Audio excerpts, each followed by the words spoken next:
Ba mal gade, il pas possible. Gen le bagay moun.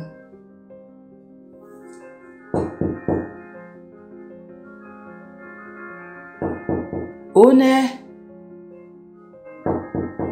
est-ce que gen moun? Kote nou?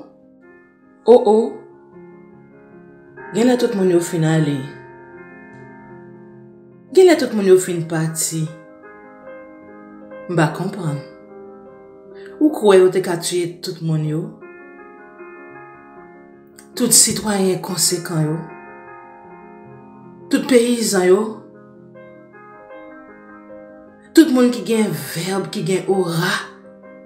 Tout moun qui kon travail, qui kon sekle, qui kon labourer, qui kon rouze? Tout madame Sarah yo, kote nou? Oh oh! Côté intellectuel yo. Ba comprendre. Ba me frapper encore. Honnête. Honnête. Pas gen moun? Hey hey! Côté nous. Côté tout le monde yo passe mes amis Seigneur. Jésus o gen pas gen moun, ba comprendre. Côté moun yo. Côté tout petit pays tout petit pays Côté parents yo, côté grands-parents yo. Côté moun ancêtres yo te goumé pour li yo. Oh oh, ba comprendre. Pourquoi c'est vrai? Pourquoi c'est ta seul moun qui a fait crime yo qui rete?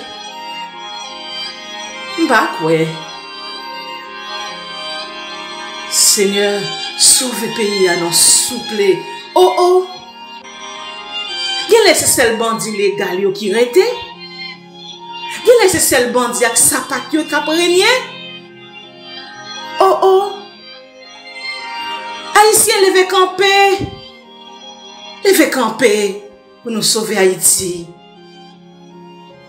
Haïti levé souple ou pas qu'à mourir. Haïtien conséquent ou levé camper. Ou qu'on parle ou qu'on prie, nous besoin. Ou qu'on fait manger, nous besoin. Ou qu'on labourer, nous besoin.